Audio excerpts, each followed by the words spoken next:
2035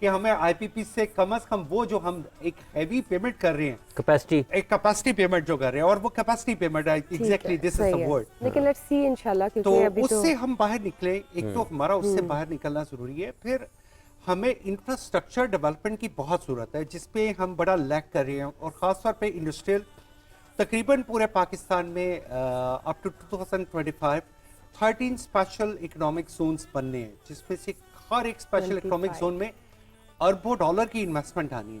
but on infrastructure side and the other side is the power sector. یہاں پہ ہمیں بہت زیادہ کام کرنے کی ضرورت ہے. پاور سیکٹر سب سے زیادہ اہم ہے. پاور سیکٹر اگلے 5 سال میں ہم کسی نہ کسی مقام تک تو پہنچ جائیں گے سی پیک کو لے کر، اس پروجیکٹ کو لے کر. دیکھیں 75% تک CPEC is a game changer, there is no doubt.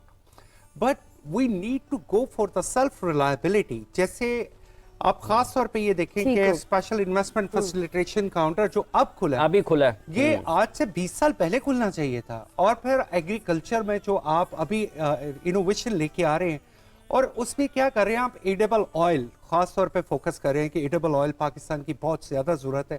12 Arab dollar کا ہم صرف آئل امپورٹ کرتے ہیں، اور اگر یہ 12 ارب ڈالر کی ہم لوکل پروڈکشن شروع کرتے ہیں، جیسے کہ کنولا شروع ہو چکا ہے، آلیو شروع ہو چکا ہے، بہت ساری چیزوں کی ہمیں اپنے کام کرنے کی ضرورت ہے. اپنے کام کرنے کی ضرورت ہے. بہت بہت شکریہ عامر صاحب، آپ تشریف لائے. قاری صاحب آپ کا بہت بہت شکریہ، آپ تشریف لائے. مفتی صاحب آپ کا بہت شکریہ. قاری صاحب آپ کا بھی بہت بہت شکریہ. بشرا آپ کا بھی بہت بہت شکریہ. تھینک یو جی، تھینک یو. آج رمضان کا سما اسپیشل سحری transmission Samaa digital program Ramzan کا سما اگین. اس میں ہمارے ساتھ خصوصی گیسٹ موجود تھے mister Abir Ali, who is an economist and of course goodwill ambassador of China for Pakistan. انہوں نے بہت کچھ بتایا specially related to Pakistan, CPEC, حکومت اور ان کا ریلیشن اور کنیکشن اور آنے والے پروجیکٹس، اور چائنا جو ہے اس میں کیسے مزے کا رمضان کا جو ہے اہتمام کیا جاتا ہے. اور بھی ہم نے بہت کچھ سیکھا ان سے. Thank you sir for being here, and thank you Muhammad Arshad Tahami sahib, thank you قاری عطا المنان صاحب، تھینک یو مفتی سخاوت منیر نعیمی صاحب. آپ سب کا بہت بہت شکریہ. انشاءاللہ ہم دوبارہ مل رہے ہیں.